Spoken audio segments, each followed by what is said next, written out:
आपने अभी बताया कि लोक 6 द्रव्यों से बना है और जीव एक सक्रिय द्रव्य है और जीव का केंद्र आत्मा है, और जीव और आत्मा के अंतर को आपने समझाया कि जब कर्म से आत्मा बंद होती है तो जीव हो जाता है, जब जीव कर्म से मुक्त हो जाता है तो वो आत्मा हो जाती है। इसके अतिरिक्त तेजस शरीर भी जीव की रचना करते हैं और वे क्रिय और आहार शरीर का भी आगम में उल्लेख किया गया है।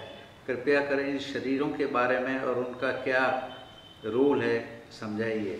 इनकी रचना कैसे होती है और ये कैसे विलीन होते हैं। भंडारी जी, जीव और आत्मा की जो हमने पहले चर्चा की थी तो उसमें इस बात को हमने आपको स्पष्ट रूप से बताया था कि जीव एक द्रव्य है जिसको मूलतः आत्मा है, लेकिन आत्मा और कर्म ये जब संयुक्त अवस्था रहती है, जॉइंट कंपाउंड, तो उसको हम जब जीव कहते हैं तो वो जो जीव द्रव्य है वो एक एक्चुअल एग्जिस्टेंस है, रियल एग्जिस्टेंस है। जैसे हम वस्तु, पदार्थ, पुद्गल या ऑब्जेक्ट को देखते हैं वो अस्तित्व रखता है, वैसे ही अभौतिक रूप में और अदृश्य रूप में आंखों का वो विषय नहीं है, आंखें उसे देख नहीं सकती, क्योंकि जो गुण चाहिए देखने के लिए वो नहीं उसमें। जिस वस्तु में रंग नहीं होगा उसको आप आंखों से ग्रहण नहीं कर सकते हैं, इसलिए वो चक्षु इंद्रिय का विषय नहीं बनता। तो जीव द्रव्य है और वो द्रव्य सक्रिय द्रव्य है। जैसे दूसरे द्रव्य सक्रिय है वैसे जीव द्रव्य भी सक्रिय है। और जीव द्रव्य में जो आत्मा जो है उसमें जो मूल गुण है, चेतना, ज्ञान, वो जीव द्रव्य में होता है।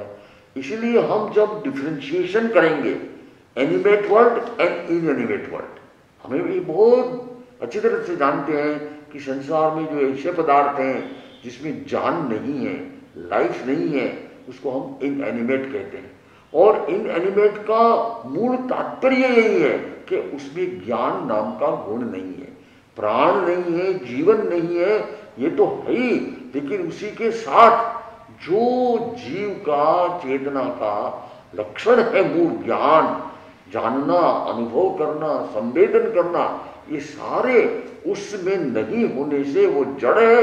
और जो भी है, चाहे छोटे से छोटा जीव है, आज तो जो बात जीवन विज्ञान में जो कही जाती है, बायो बोटानी में, कि वनस्पति, प्लांट, पौधा, सीड, रूट, ये सारे के सारे जैविक पदार्थ हैं, उसमें जैविक क्रियाएं हैं जो अजीव में, निर्जीव में, इनएनिमेट में नहीं होती। तो एकदम स्पष्ट डिस्टिंक्शन हमारे सामने है, एक तरफ जीव जगत है, एक तरफ निर्जीव जगत है। अब हम उसको ऐसे बताना चाहते हैं कि ये जीव जो है ये क्यों तो जीवन ग्रहण करता है, क्यों इस प्रकार से वो अपने स्वयं के जो मूल स्वभाव है ज्ञान का, उसका आवरण लेकर के, और उससे वंचित रहता है। फिर जैसे हमने आपको बताया हो, जन्म मरण में चलता है, इसीलिए जीव है। जीव जिंदा रहता है, फिर मृत्यु को प्राप्त करता है, फिर ट्रांसमाइग्रेशन होता है। तो ये सारी चीजें क्यों जीव पैदा करता है? अगर जीव का स्वभाव अपने आप में रहना है, हमने जैसे चर्चा की, सत, चित्त और आनंद, वो मूल स्वभाव है उसका, और मूल स्वभाव प्राप्त करने के पश्चात कोई कारण नहीं बनता कि जीव इस संसार चक्र में जीव के रूप में आए।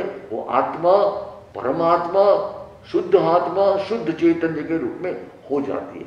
लेकिन प्रश्न ये है, कारण क्या है इसका, क्यों ऐसा होता है? तो उसका सारा एक्सप्लेनेशन जैन दर्शन ने शरीर की थ्योरी जो दी है उसके माध्यम से किया है। शरीर का मतलब सामान्य रूप से हम जो बॉडी करते हैं, लेकिन जैन दर्शन ने ऐसा बताया है कि ये तो बहुत ग्रॉस, स्थूल बॉडी है, हमें दिखाई देता है। भले छोटी से छोटा जानवर हो, उसका जो जीव के ऊपर जो एक कवर है, जीव का रहने का एक स्थान है लाइफ के अंदर, उसी को बॉडी कहा जाता है। लेकिन वो बॉडी तो एक स्थूल, एक ग्रॉस बॉडी है। इसके अलावा जो बॉडी है उसको जब तक हम नहीं समझते हैं, जीव की ये सारी प्रक्रिया हमें समझ में नहीं आएगी। तो यहां से हम जब शुरू करते हैं कि जीव के साथ एक बॉडी, जो उसको हम स्थूल बॉडी कहते हैं, वो कब तक रहता है? जन्म लेता है तब वो बॉडी उसको मिलता है या वो उसको ग्रहण करता है, और पूरी लाइफ तक वो बॉडी उसके साथ रहता है। और जिस समय में लाइफ का एंड, जिसको हम डेथ कहते हैं, डेथ होती है, इसका मतलब यही है कि separation of living being, that is जीव फ्रॉम बॉडी। जीव और बॉडी अलग अलग, उसी को हम मृत्यु कहते हैं। पर उसका मतलब ये नहीं कि जीव का अस्तित्व तो समाप्त हो गया, और जो एक सूक्ष्म बॉडी है, जो इस बॉडी का कारण है, कोज है, वो भी समाप्त नहीं होता है। उसका नाम है कार्बन शरीर। कार्बन शरीर के रूप में जीव के साथ में जो शरीर रहता है, वो ट्रांसमाइग्रेशन में भी साथ ही रहता है। और एक उसके साथ में एक ऑक्सिलरी बॉडी और है, वो भी सूक्ष्म है, उसको कहते हैं तेजस शरीर।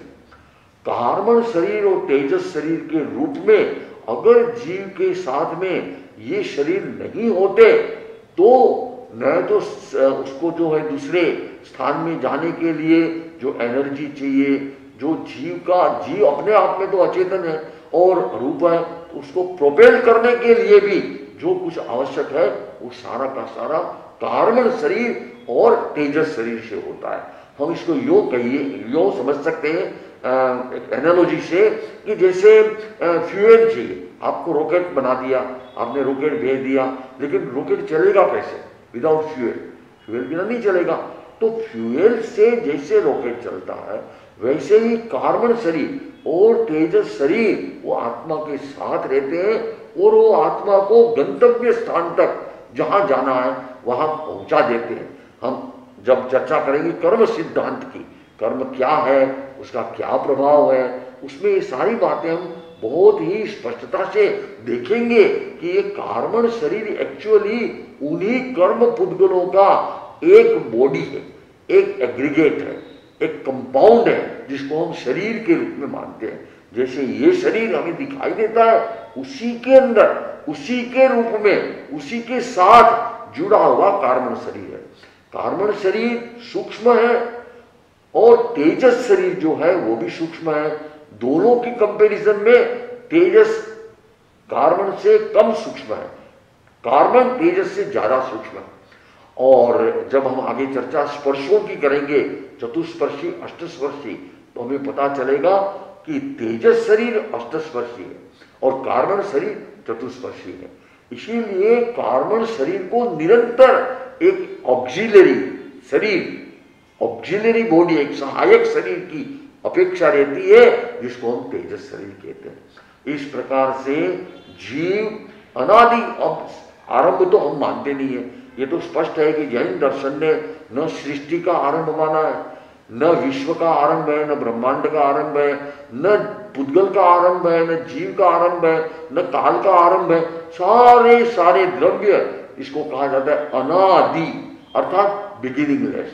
इसी कारण से एक process without any beginning and without any and, अनादि और अनंत, इसको अगर हम ग्राफिकली कहें तो टाइम इंडेक्स को अगर हम बनाएं, स्पेस एंड टाइम इंडेक्स, तो टाइम इंडेक्स को 0 से आप फॉरवर्ड ले जाएंगे राइट साइड में, यू ऑन पॉजिटिव साइड, तो आप इनफिनिट फ्यूचर तक चले जाएंगे, प्रेजेंट से लेकर infinite future, there is no end. और आप बैक चलेंगे नेगेटिव साइड में, लेफ्ट साइड में, तो you go on go on go on go on go on, और उसको हम कहते हैं बिगिनिंगलेस।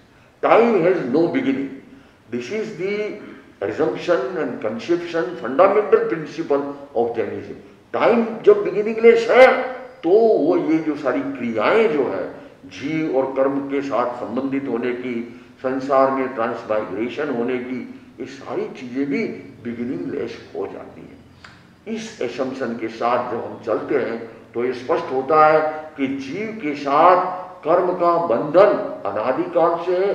एक कर्म जब उदय में आता है, अर्थात फल देता है, उसकी इफेक्ट आती है, तो तुरंत वो दूसरे कर्म को पैदा करता है या ग्रहण करता है।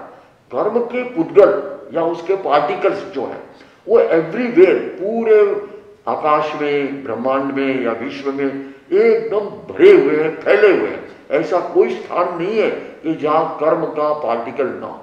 और वो कर्म पार्टिकल एक विशेष रूप का पार्टिकल है। जैसे अलग अलग पार्टिकल की अपनी अपनी विशेषता होती है। इलेक्ट्रॉन की अपनी विशेषता है, न्यूट्रॉन की अपनी है, न्यूट्रिनो की अपनी है वगैरह। तो उसी प्रकार से कर्म के जो पार्टिकल सूक्ष्म भी है और उनकी अपनी ये विशेषता है। ये विशेषता ऐसी है कि जो ही आत्मा के अंदर स्पंदन होता है, वाइब्रेशन, जिसको योग कहा जाता है, कर्म पार्टिकल उसके साथ चिपक जाते हैं, आकर्षित हो जाते हैं। उसका एग्जाम्पल है कि जैसे लोह चुंबक, मैग्नेट को आप रखें और आसपास में अगर आयरन पार्टिकल से डस्ट है तो अपने आप उसका आकर्षण हो जाएगा और वो आकर के मैग्नेट के साथ चिपक जाएगी। ठीक वही है कि जब स्पंदन होता है, जिसको हम कहते हैं क्रिया और योग। क्रिया योग ये मन से भी होता है, जिसको हम कहते हैं मेंटल एक्टिविटी, वचन से वोकल एक्टिविटी और काया से फिजिकल एक्टिविटी। ये एक्टिविटी निरंतर चालू रहती है। कोई भी जीव संसार के अंदर बिना एक्टिविटी नहीं रहता है। तो एवरी मोमेंट एक्टिविटी होती है। एक्टिविटी होती है, कर्म पुद्गलों का आकर्षण होता है। आकर्षण होता है, कर्म पुद्गल आत्मा के साथ चिपक जाते हैं, जिसको हम बंध कहते हैं। परस्पर में एक दूसरे के साथ बिल्कुल बंद हो जाते हैं। उनका जो यूनियन है, कॉम्बिनेशन है, वो इतना स्ट्रॉन्ग हो जाता है कि फिर वो सहज रूप से छूटता नहीं और फिर पूरी कर्म की प्रक्रिया चलती है। तो मैंने ये बताया कि कार्बन शरीर का मतलब है कर्म पुद्गलों का जो आत्मा के साथ चिपकना होता है, वो एक स्ट्रक्चर बना देते हैं, उसको कहते हैं कार्बन बॉडी। और एक प्रकार से वो प्रोटोटाइप है हमारा जो बाहर का ये शरीर, पौद्गलिक शरीर या जिसको हम कहते हैं औदारिक शरीर, ग्रोथ शरीर जैसा होता है, उसी रूप में कार्बन शरीर का भी स्ट्रक्चर बन जाता है। और कार्बन शरीर का स्ट्रक्चर बदलता रहता है, नए नए कर्म प्रवेश होते रहते हैं। पुराने कर्म जो होते हैं वो जब अपना फल देते हैं तो वो आत्मा से अलग हो जाते हैं।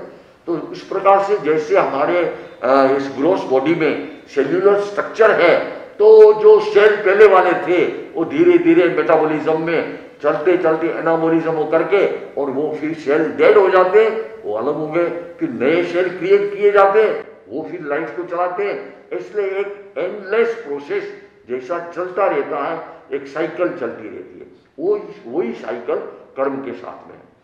अब जिस समय में जीवन को पूरा करता है, तो ये स्थूल शरीर, जिसको हम औदारिक शरीर या वेक्री शरीर, जिसकी व्याख्या हम आगे करेंगे, वो तो यही रह जाता। आदमी मनुष्य है, उसका शरीर है, जो ही जिसको कहते हैं डेथ हुई, जो ही सारी वाइटल एक्टिविटी, सारी बायोलॉजिकल जो लाइफ की नेसेसरी जो एक्टिविटी प्रोसेस जो ही ठप हो जाती है, बंद हो जाती है और आत्मा जीव उस शरीर से अलग हो जाता है।